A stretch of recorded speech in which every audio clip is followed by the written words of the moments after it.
Minamahal ko mga kapatid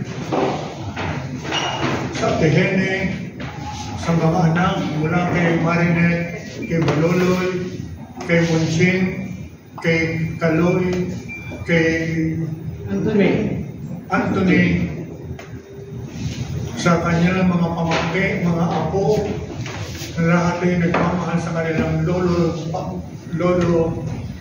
Tom. Nung ako'y dumating dito, ako'y nagulat, narinig ko mga napakaraming taga-Nasugbo.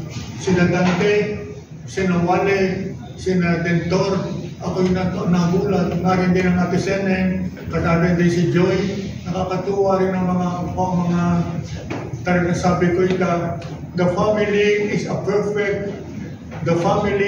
is a perfect institution. Tamo, ang ganito ang pakikiramay, ang salitang pakikiramay ng mga kamag-anak. Ilang araw na raw dumadating ang napakarami mga bata, mga apo, mga pamangkin ng Lolo Bebs, pamangkin sila nakikiramay sa Atihene at sa magkakapatid, minamarinate ang lahat ng magkakapatid. Ito isang napakakita, sinasabi ko nga, this is a perfect institution ng pamilya. Kaya makita natin ang ama, the father is the breadwinner, the mother is the heart of the family, the children are the inspiration of the parents. Kaya mga ama ay naghahanap buhay. Kaya breadwinner, ang ibig sabihin ng bread, hindi lamang ang tinapay, kundi ito yung lahat ng mga pangailangang material, lalo tigit ang magbigay to provide them with food, clothing, and shelter. Pagkatapos, bukod pa dyan, binigyan sila po ng tinatawag nating napaka-importanteng edukasyon. Binigyan sila ng mga magandang edukasyon ng mga bata. Naka-comply ang Kuya Tom sa kanyang mga tungkulin bilang isang breadwinner. At ang Atihene naman ang provided the heart of the family. Kaya naman tayo natutuwa. Baka ba kung nakita ko kanina ng mga tao, nakita ko maraming mga tao, sapagkat napakaraming mga apo ng mga taga-Nasugbo, bukod sa mga sina Esperanza, sina Nenek, sina Nini, at napakaraming mga taga-Nasugbo rin at mga kaya sana'y ating pagdasal natin na sana ay ang makita natin ang katotohanan na si Jesus ang daan, ang buhay at ang katotohanan. Kaya ito isang napakagandang katotohanan na tayo ipagdasal natin.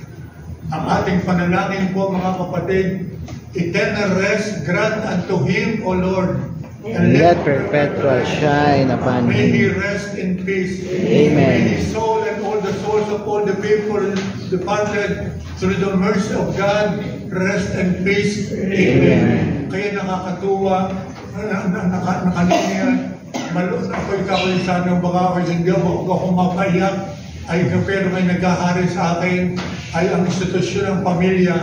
Ang pamilya napakaganda sa Pilipinas. Pagka na talagang nakaunting bagay ay narating ang mga kamag-anak, nakakikiramay, narinig ang nakikiisa sa mga tagumpay. Makikita na po natin, kita ko sa pamilya bilang isang pare. Ako yung dapat na-destino ako. Bay pala, wala ko Marinette, yung pare ng Greenbelt. Kasi hindi pala, sana'y kasama rin din natin ang presidente ng San Beda, ay nagkaroon tayo ng biglang misa, sabi ni Father, yung Buser Abel. Kaya maraming nakakatuwa. Bago kami umalis, tinawag ako ng Cardinal Rosales, hindi na ako makakasama kung may nakapamisa na nakapagmisa na kakuyuhan naman ako. Salamat po, Cardinal. Tama na po yun binigyan nyo ng kaligayahan ang aking hipag ang aking mga pamangkin at mga apo sa parte ng ating sige ng kapapalad.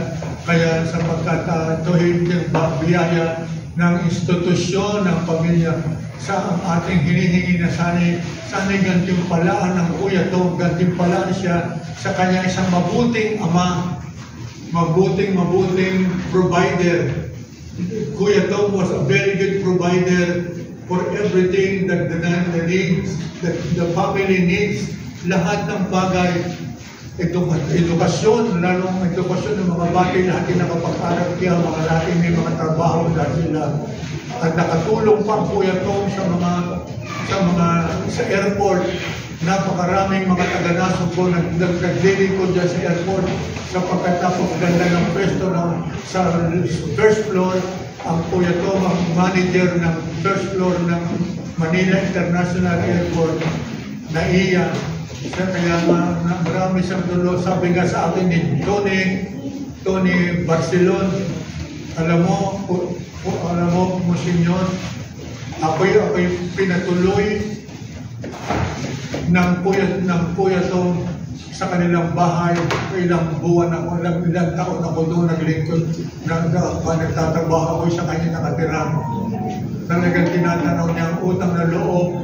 Maraming mga tao na tulungan ng Kuya Tom. Ito yung mga sinalala ko, sabi ng Panginoon, anuman ang ginawa mo sa iyong kapwa ay ginawa mo sa iyong kapatid. Ginawa mo ko Jesus.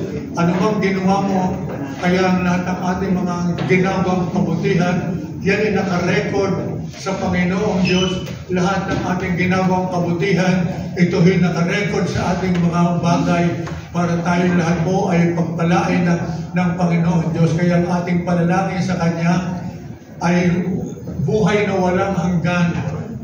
Sana po yung makasama niya ang Lola Bebs, makasama niya ang Lolo Amboy, sana makasama niya ang mga magkakapatid mula sa Kuya Bado, sa Kuya Ede, sa Kuya Henny, sa Ate Nora, sa Ate Bete, lalo ang Ate Bete, mga anak. Huwag niyong kalilimutan hindi pagdasal ang Ate Bete, sapagkat ang Ate Bete naging lingkod ng pamilya ninyo, pagkakasilang ng mga ang sinaong nag-aalaga sa lahat bawat mula kay Marinek hanggang kay Kaloy. Kaya huwag niyong makalimutan ipagdasal ang Ate Bete sapagkat siya bahagi ng pamilya ng Pasay. Kaya ito yung mga bagay na para ang ating minamahal kong mga nagsisimba, nagdilibing, salamat po sa inyong pagdalo sa kanyo para magbigay ng kasayahan. Ako na lamang ay nasiyahan na kayo nagpapasalamat sa Diyos sapagkat ako'y nagpapalakas ng aking loob sapagkat ang ibig sabihin ng Kuya Tom ay mabuting tao, mabuting lolo, mabuting tiyo, mabuting lolo kanisa sa kanya. Kaya sana ang ating panalangin sa kanya ay sana'y pagpalain siya ng Panginoon Diyos bagat ang gantimpala ng buhay na walang hanggan, gantimpala ng katahimikan ng kanyang kaluluwa. Alam niyo mga kapatid, mga pamilya ng Ate Hene, noong namatay ang Kuya Tom, kami nagdadasal tuwing alas 3 sa Nasugbo. Kami sa Magina, sina Esperanza, ang mga kapitbahay, sina doon sa mga anak ni Paning, doon na sa nagdadasal yung original na dasal. Kaya napakarami nagdadasal. Ako araw-araw lagi nagdadasal. Lagi ako nagmimisa para sa kanyang intention, para sa kanya. Ako daw kayo once a week ay lagi ako nagdadasal ng isang misa na i-offer ko lagi sa ating pamilya, sa Lola Bebs, sa Lola Amboy, sa mga kapatid, mga anak natin, ang mga anak nila.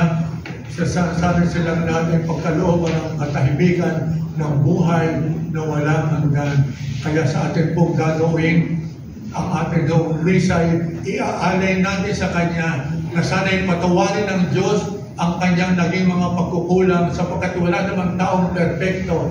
Marami siyang pagkukulang, pagkakamali. Pero ang Diyos ay napakagaling magpatawad. Ang Diyos ay napakagaling maunawa sa ating lahat. Ang Diyos ang nagbibigay sa atin ng pag-asa ng buhay na walang hanggan. Amen. Amen. Tatayong lahat, gagawin natin ang panalangin ng bayan. Sa pagdiriwang ng misa, atin pong ipanalangin ang puyatong at ang mga kaluluwang mga yumao sa mga Oryodo family, narin ang mga ina ng mga ama narin din si Boy Bautista, ang mga tiyahin namin, din ang mga kapatid namin sa una, kapatid dito sa Raisanin tayo, sana'y pagpalain niya ang lahat ng mga ating inaalaala ngayon sa bisang ito, ating itutugon sa bawat panalangin. Panginoon, dinggin mo kami. Uli. Dinggin mo kami. Vision was similar content and same meaning as the vision of the Nebuchadnezzar statue. Actually, on the succeeding verses, the Son of the Man represents the people of Israel. He is the servant of God, present in God's plan from the beginning of the world, and received power over the nations. Nathaniel, who saw by God under the fig tree, from the Hebrew name gift of God, is introduced as the image of many ordinary people like us, people in search of God. Diba? Sinasabi na ang pangalan ng Daniel ay biyaya ng Diyos. And these characteristics of the Son of God has been reflected in the great kings of Israel in the past, like Solomon and David. Today, as we celebrate the feast of Saint Michael, Gabriel, and Raphael, the archangels, is a very important reminders for ourselves that God finds those who have sincere heart. One with a sincere heart is found by God, becomes what we call partners of God in goodness. Maybe this is why today's feast celebrated by Christian, all three angels are partners of God and harbingers of good news. It is a feast that leaves us with a question: are we those who seek God with sincere hearts and are partners of God in this life? Partners are those who make dreams happen. Can we say that His mission or His plan was our? Ang tatawag sa ating pagdating sa kamatayan ay kinatatakutan. Sino nga bang hindi matatakot dito? But the Lord invites us sa pagkakataong ito to realize what is the real meaning of death sa buhay ng tao. Ang kamatayan, bagamat sabi, noong araw, pag-uusapan mo ang kamatayan, masyadong very critical. No? Eh ngayon, sa new generations,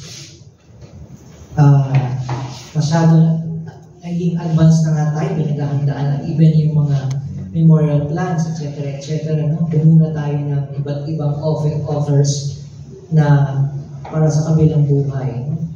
At kanya-kanya tayong kuha kasi sabi na pag daw late ka nakukuha, mas mahal. So, mas maaga, mas mura. Pero nung araw, pag pinag-usapan niya, magkalit pa ang mga, sabi nga ng mga matatanda. But, come to think, the reality of death, sabi nga, yung katotohanan ng kamatayan, hindi po natin kayang takasan.